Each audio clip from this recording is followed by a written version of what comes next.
நான் கலைப்பிரியா பழனி. நான் உங்க பிரவீன் கேஸ். என்ன பேபி சொல்லிடலாமா? ஐயோ உங்களை சொல்லலைங்க, தன்ஷிகா சொல்லியிருக்காங்க. நேத்து என்ன சொன்னு சொல்லுங்க. நான் அந்த தன்ஷிகா வந்து யோகிதா பிரஸ் மீட்ல சொல்லியிருக்காங்க விஷால் கிட்ட, என்ன பேபி சொல்லிடலாமா அப்படின்னு சொல்லிட்டு.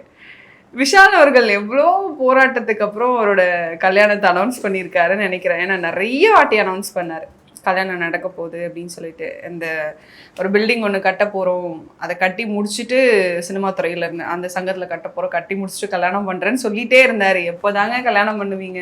இந்த தமிழ் சினிமாவில் சிம்புக்கும் விஷாலுக்கும் மட்டும் எப்போ கல்யாணம் நடக்கும்னே ஒரு ஃபேன்ஸ் கூட்டமே எதிர்பார்த்துட்டு இருக்காங்கல்ல.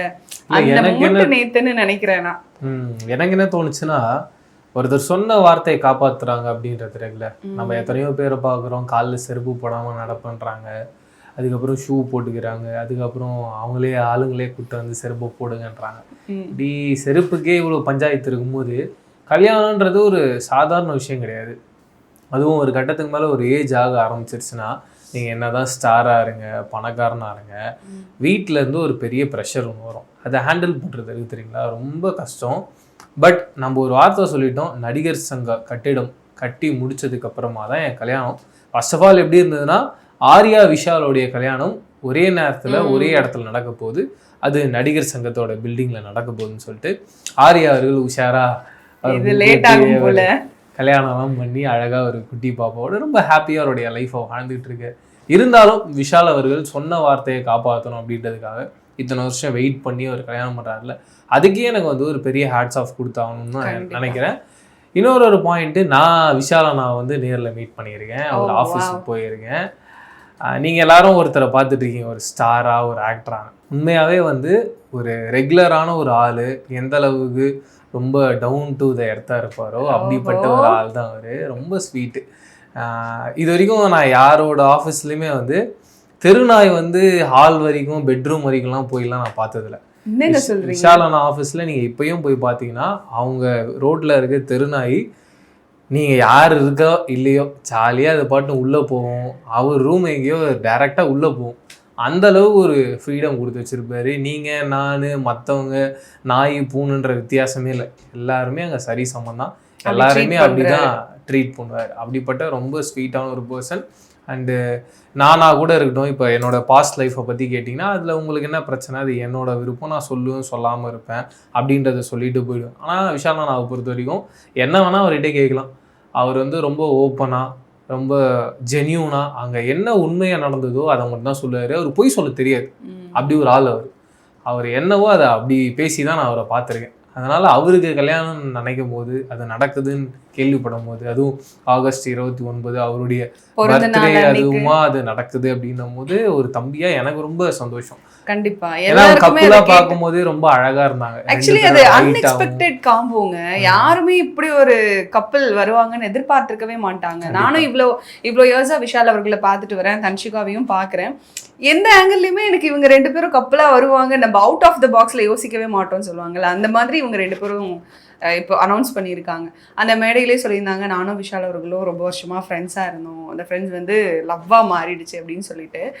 எங்கேருந்து மாறிச்சு அப்படின்னு நிறைய பேர் என்ன சொல்கிறாங்க அப்படின்னா, ஏதோ விழுத்திரு அப்படின்னு ஒரு படத்தோட ஆடியோ லான்ச் அப்போ டிஆர் அவர்களுக்கும் தன்ஷிகாவுக்கும் ஒரு இஷ்யூ நடந்தது இல்லையா, அதனை என்னன்னு கத்துக்கோ உக்காரு உக்காரு அப்படின்னு டிஆர் அவர்கள் தன்ஷிகாவை கார்னர் பண்ண தன்ஷிகா பாவம். டிஆர் சாரை பத்தியும் எனக்கு தெரியும், நானும் அவங்க வீட்டுக்கும் நான் போயிருக்கேன். என்னங்க எல்லார் வீட்டுக்கும் போயிருக்கீங்க? என்னங்க ஒரு ப்ரெஸ் மீடியால இருக்கும், அதன் காரணமா போறது, எனக்கும் இருக்கும் சொந்தக்காரங்க, அப்படி ஒரு இதுல போறது. நீங்க ப்ரெஸ் மீடியால யாரெல்லாம் இருக்கீங்களோ எல்லாருமே ஏதோ ஒரு ப்ரெஸ் ரிலீஸ்லயோ ஏதோ ஒரு ஈவெண்ட்டுக்காக உங்க வீட்டுல நம்ம போய் சந்திச்சிருப்போம். அப்படி ஒரு பாயிண்ட்ல நான் அவங்க வீட்டுக்கும் போயிருக்கேன். டிஆர் சாரும் ரொம்ப ஜென்யூன், அவர் என்ன மனசுல படுதோ அதை பேசுற ஒரு ஆளு. அன்னைக்கு அவருக்கு ஏதோ தப்பா பட்டிருக்கு, அது தன்ஷிகா அவங்க அப்படி பண்ணாங்கன்றத நான் சொல்லல. இப்போ ஒரு சில நேரத்துல நாமளே கற்பனையா ஒரு சில விஷயங்கள் நினைச்சுக்கும் வாய்ப்பு இருக்குல்ல, அப்படி கூட அந்த சம்பவம் நடந்திருக்கலாம். அதனால டிஆர் சார் அங்க ரைஸ் ஆகி பேசிடலாம். பட் டிஆர் சாரோடைய ஸ்டைல் நம்ம எல்லாருக்குமே ஒரு டிஃப்ரெண்டான ஒரு ஸ்டைல். அதுவும் 2K கிட்ஸ்லாம் எனக்கு தெரிஞ்சு அப்பதான் அவர் அப்படி பாக்குறாங்கன்னு நினைக்கிறேன். 90s கிட்ஸா நான் அவருடைய பழைய படம்லாமே பார்த்திருக்கேன். அவர் படத்திலே அப்படிதான் பேசுவாரு, தங்கச்சியை பத்திலாம் இப்ப நான் பண்றேன் அப்படின்னு. அதெல்லாம் பார்த்திருக்க மாட்டாங்க மக்கள். திடீர்னு ஒரு யூடியூப்ல யாரா இவர் இப்படி ஒண்ணு பேசுறாருன்னு எல்லாரும் ஷாக் ஆகி இது பயங்கர வைரல் ஆகும். கண்டிப்பா அப்படிதான் தன்ஷிகா அழுது பேசி அவங்களும் கொஞ்சம் ஒரு மாதிரி ஆயிட்டாங்க. அப்போ வந்து நிறைய ஹீரோ ஆக்ட்ரஸ் எல்லாம் வந்துட்டு தன்ஷிகாக்கு சப்போர்ட் பண்ணி பேசியிருந்தாங்க. அதிலும் விஷால் அவர்கள் பேசியிருந்தாங்க, தன்ஷிகாவை வந்து நீங்க இப்படி ட்ரீட் பண்ணிருக்க கூடாது, சாரி கேட்டும் நீங்க ஏன் இப்படி பண்ணீங்க, என்னோட கண்டனத்தை நான் தெரிவிக்கிறேன் அப்படின்னு சொல்லிட்டு. அப்போ புரியல, ஆனா இப்ப புரியுது. அவர் அதுக்கப்புறமா நேர்லயும் போய் பேசியிருக்காரு. தன்ஷிகாவே அந்த ஆடியோ லான்ச்ல சொல்றாங்க அப்படி ஒரு சம்பவம் நடந்தது, அவர் என்ன சம்பவம்ன்றத கூட அவங்க சொல்லல. தன்ஷிகா கிட்ட எனக்கு பிடிச்ச விஷயம் என்னன்னு பாத்தீங்கன்னா, அவங்க யாரையுமே ஹர்ட் பண்ணக்கூடாதுன்னு இப்போ வரைக்கும் நினைக்கிறாங்க. ஏன்னா அந்த ஆடியோ லான்ச்லயுமே டிஆர் சாருடைய மனசு கஷ்டப்படுத்துச்சுன்னு வேற எந்த ஒரு ஹீரோயினும் அவ்வளோ டைரக்டா எல்லாரும் முன்னாடியும் சாரி அப்படின்ற வார்த்தை சொல்லுவாங்கன்றது எனக்கு தெரியல. அத்தனை சாரி சொன்னாங்க அவங்க, சாரிங்கன்னு சொல்லிட்டு. பட் என்ன இருந்தாலும் ஏஜ் காரணமா கூட ஒரு கோவம் நடந்திருக்கலாம். ஆமா. அண்ட் இப்பயுமே வந்து அந்த சம்பவத்தை அவங்க கோட் பண்ணிருக்கலாம், ஆனா அவங்க அதை சொல்லவே இல்லை. அவங்க அப்படி கடந்த போய் ஏதோ ஒரு கஷ்டமான சூழ்நிலையில் நான் இருந்தேன், அப்போ விஷால் அவர்கள் என் வீட்டுக்கு ஒரு ஃப்ரெண்டா வந்தாரு, அந்த ஃப்ரெண்ட்ஷிப் தொடர்ந்து அப்படியே இருந்துகிட்டே இருக்கும்போது அது லவ்வா மாறுச்சு. அப்படி நீங்க யோசிச்சு பாருங்க, எல்லாருக்குமே ரொம்ப இக்கட்டான சூழ்நிலையில யாரையாவது ஒருத்தர் ஒன்றும் இல்லை உனக்கு ஒன்றும் இல்லைன்னு சொன்ன அந்த வார்த்தை போதும் கண்டிப்பா நம்மளை அடுத்து ஓட வச்சிடும். அப்படிப்பட்ட ஒரு அற்புதமான ஒரு சோல்மேட்டா விஷால் அண்ணா அப்ப இருந்திருக்காரு. அதை நினைக்கும் போது எனக்கு பயங்கர ஹாப்பி. அந்த இடத்துலயே அவங்க வந்து கல்யாணம் பண்ணிக்க போறாங்கிறது ஃபிக்ஸ் ஆயிடுச்சுன்ற ஒரு ஃபீல் எனக்கு அவங்க மேடையில சொல்லுவாங்க. ஏன்னா நான் அந்த பிரஸ் மீட்டை பார்க்கும்போது ஃபுல்லாவே அவர் வந்து நான் உன்னை நல்லா பார்த்துப்பேன் அப்படின்னு ஒரு அஷூரன்ஸ் கொடுத்தாரு பாருங்க. அது எனக்கு பார்க்க கியூட்டா இருந்துச்சு. அவரோட பேர் இருக்கும்போது, ஏன்னா இதுக்கு முன்னாடி நிறைய முறை அவருக்கு திருமணம் ஆக போகுது, காதலிக்கிறேன் அப்படின்னு நிறைய விஷயங்களை சொன்னாரு. பட் அவரு கல்யாணம் வரைக்கும் போல இல்லையா. ஆனா இது வரைக்கும் அதான் இதுக்கு முன்னாடி என்கேஜ்மெண்ட்லாம் கூட அந்த ரேஞ்சிலாம் கூட நடந்திருக்கு. பட் கல்யாணம்ன்ற ரேஞ்சில போல.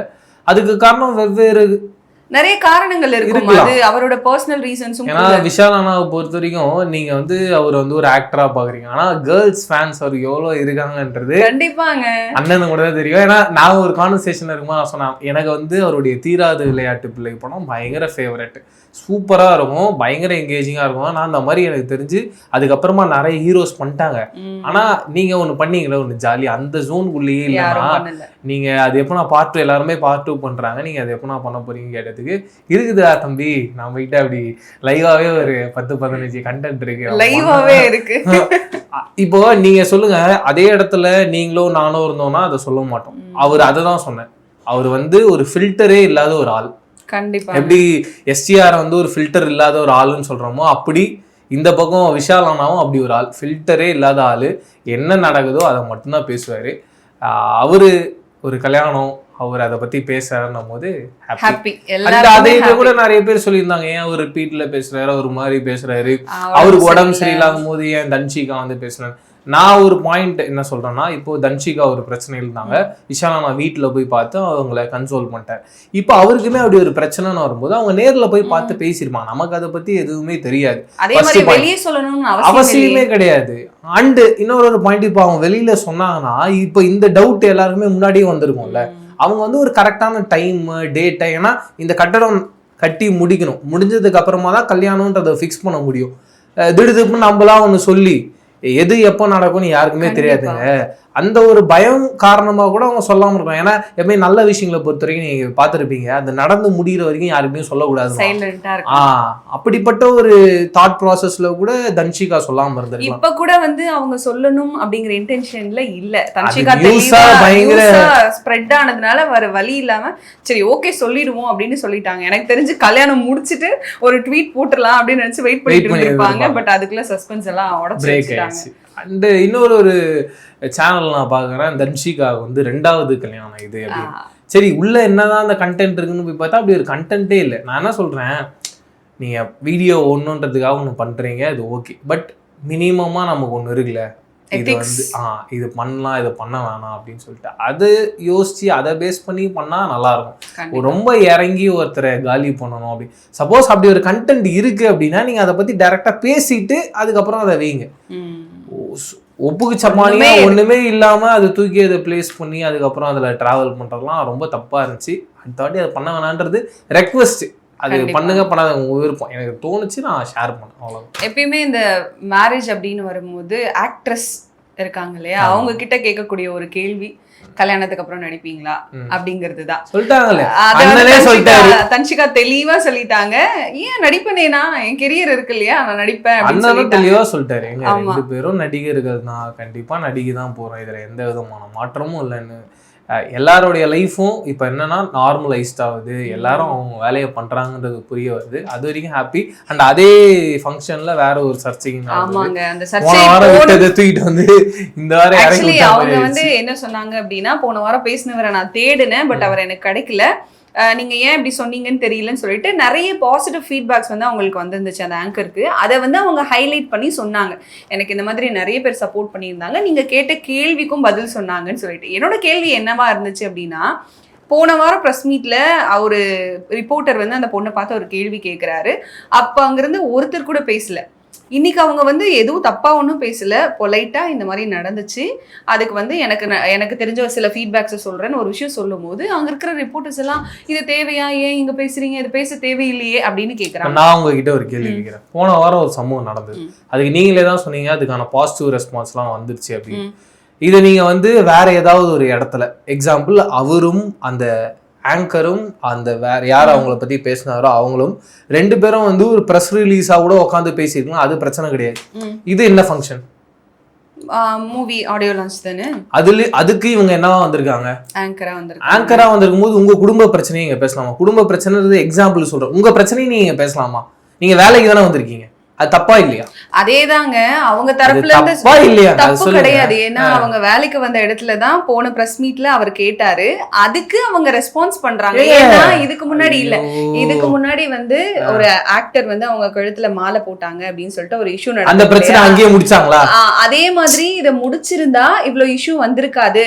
யாரும் முடிக்கல, அங்கேயே நீங்க தான் இப்ப சொன்னீங்க உங்களுக்கு சப்போர்ட் கொடுத்துட்டாங்க அப்படின்னு. சப்போர்ட் கொடுத்துட்டாங்க, அதுக்கப்புறம் என்ன பண்ண முடியும்? இல்லங்க, அந்த மேடையில இப்ப அவர் பேசினவர் வந்து ஏதாவது தண்டனை கொடுக்கணும், அவர் பேசின நாக்க வெட்டணும்ன்றீங்களா? எனக்கு புரியலையே. எனக்கு நீங்க சொல்லுங்க, நியாயமா ஒண்ணு சொல்லுங்க. ஒரு பிரச்சனை ஒரு இடத்துல நடக்குது, அந்த இடத்துல விட்டுட்டு அடுத்த வாரம் அந்த பிரச்சனையை கூப்பிட்டு வந்து நான் ஞாபகப்படுத்து, அதுக்கு கேட்டா வந்து அந்த மேடையில தான் நடந்தது, அந்த மேடையில தான் நடந்தது. நான் இல்லைன்னு சொல்ல, உங்க சொந்த காசை போட்டு எல்லா பிரஸ்ஸையும் மீடியாவும் கூப்பிட்டு இப்படி ஒரு பிரச்சனை நடந்ததுன்றது சொல்லுங்க. ஏன்னா அது உங்க மேடை.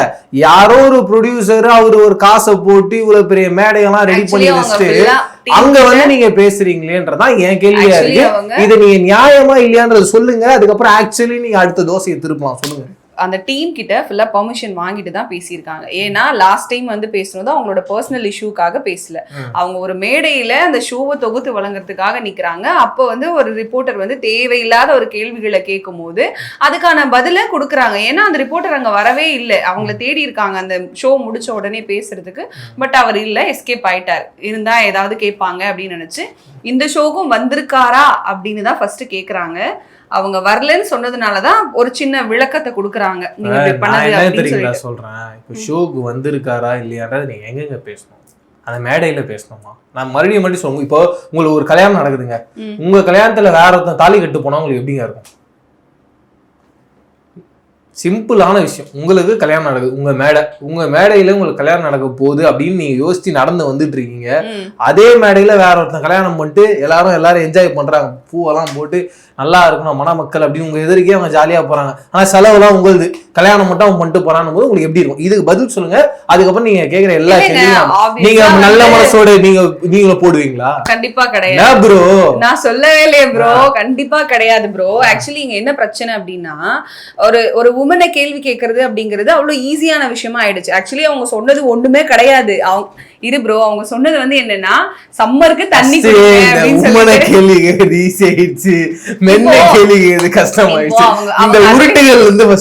அவங்க தெளிவா இன்னொரு விஷயம் கேட்டாங்க. இதே ஒண்ணுல விஷாலா உடம்பு சரியில்லை, அவர் கை ஆடுச்சு, எல்லாரும் கேட்டாங்களா என்ன? கண்டிப்பா கேட்டாங்க. அப்புறம் என்ன பெரிய ஆக்ட்ரஸா இருந்தது. இப்ப நான் அவங்க தரப்புல இருந்து கேக்குறேன், ஆண் பெண்ல இருந்து நீங்க அடுத்த ஜோனுக்கு போறீங்க, பெரிய ஆக்டர்ஸ் கிட்ட இந்த கேள்வி கேட்பீங்களா? நீங்க சொன்ன மாதிரி அது யோகிதா பிரஸ் மீட்டா இல்ல சண்டை போடுற இடமா அப்படிதான் இருந்துச்சு. ஐஸ்வர்யா கேட்கும் போது ரிப்போர்ட்டர்ஸ் எல்லாம் வந்துட்டு ஐயோ அப்படி இப்படின்னாங்க. கடைசியில டைரக்டர் பேரரசு வந்தாரு, மா வேணாமா விட்டுருமா அப்படின்னாங்க. பக்கத்துல இருக்கிற எல்லாரும் அவங்களை கன்சோல் பண்ணாங்க. அப்புறம் சரி ஓகே இது பிரஸ் மீட் தான் அப்படின்றது அவங்களும் புரிஞ்சுக்கிட்டு இந்த கேள்வியை நான் கேட்க விரும்பல, ஒரு நன்றியை போட்டுட்டு அவர் எங்கேயாவது இருந்தாருன்னா சொல்லுங்க, நான் போய் அவர்கிட்ட பேசுறேன் அப்படின்னு சொல்லிட்டு முடிச்சுட்டாங்க. பட் என்னதான் இவ்வளோ அமிழ்துளி துமிழி நடந்து சண்டை போட்டாங்க அப்படின்னு சொன்னாலும் அந்த ப்ரெஸ் மீட் முடியும் போது ரொம்ப அழகா முடிஞ்சுது. விஷால் அவர்கள் தன்ஷிகா 2 பேரும் எங்களோட கல்யாணம் நடக்க போகுது, எல்லாரும் வாங்க, நாங்க பத்திரிக்கை அப்புறமா வைப்போம், பட் நேர்லயே சொல்றோம் அப்படின்னு சொல்லிட்டு ஒட்டுமொத்தமா எல்லாரையும் கூப்பிடும் போது பாக்குறதுக்கு எனக்கு ரொம்ப சந்தோஷமா இருந்துச்சு. அதுலயுமே விஷால் அண்ணா வந்து ரொம்ப நேரம் பேசினாரு. ஒரு சில பேர் அதையுமே என்ன பண்ணாங்க, கட் பண்ணி அவருக்கு உடம்பு சரியில்லைன்ற மாதிரிலாம் பேசின விஷயங்களே பேசுறாரு. அதுவுமே எனக்கு கஷ்டமா இருந்துச்சு. அண்ட் அவருக்கு உடம்பு சரியில்லைன்றது ஏதோ ஒரு இடத்துல நம்மளாலையும் ஃபீல் பண்ண முடியுது. அவங்க கரெக்டான ஒய்ஃப்ன்றதை எங்க நிரூபிக்கிறாங்கன்னா, அவருக்கு உடம்பு முடியல, அவரை மறுபடியும் ஏதோ ரிப்பீட் பண்ண போறேன்னு தெரிஞ்சுக்கிட்டு தன்ஷிகா அவங்க வந்து எழுந்து அவரை வந்து ஓகே இதோட நம்ம கிளம்பலாம்னு சொல்லிட்டு அவரை கூப்பிட்டு போறாங்களே, இதுக்கு மேல நாங்க அவ்வளவுதாங்க. இவங்க 2 பேரும் ஒரு பயங்கரமான ஒரு பெஸ்ட் பேர். கண்டிப்பா. நல்லா இருக்கும் பொழுது, ஒரு பெரிய இடத்துல இருக்கும் பொழுது ஒரு பொண்ணு வராங்கன்னா அது வேற விஷயம். பட் என் லைஃப்ல எதுவுமே இல்லை, எல்லாருமே என்னை ஒரு மாதிரி பாக்குறாங்க, அப்போ ஒரு பொண்ணு வராங்களே, அந்த பொண்ணு கடைசி வரைக்குமே இருப்பாங்க. அப்படிப்பட்ட ரொம்ப அழகான ஒரு அண்ணியா தான் தன்ஷிகா வந்து விஷால் அண்ணாக்கு வந்திருக்காங்கன்னு நினைக்கும் போதே எனக்கு ரொம்ப ஹாப்பி. கண்டிப்பா அவங்க மேரேஜ்க்காக வெயிட் பண்ணி பார்க்கணும்னு நினைக்கிறேன். ஏன்னா அவங்க பேசும்போதே இவ்வளோ ஹாப்பியா இருக்கு. அவங்க மேரேஜ் டைம்ல என்ன மாதிரியான ஈவெண்ட்ஸ் நடக்கும், இன்சிடென்ட் நடக்கும் அப்படின்னு பார்க்கறதுக்கு நான் ஈகரா இருக்கேன். ஸோ இதே மாதிரி வேற ஒரு இன்ட்ரெஸ்டிங்கான டாபிக்ல உங்களை வந்து மீட் பண்றேன். until then bye from கலைப்ரியா Palani. Bye from Praveen KS.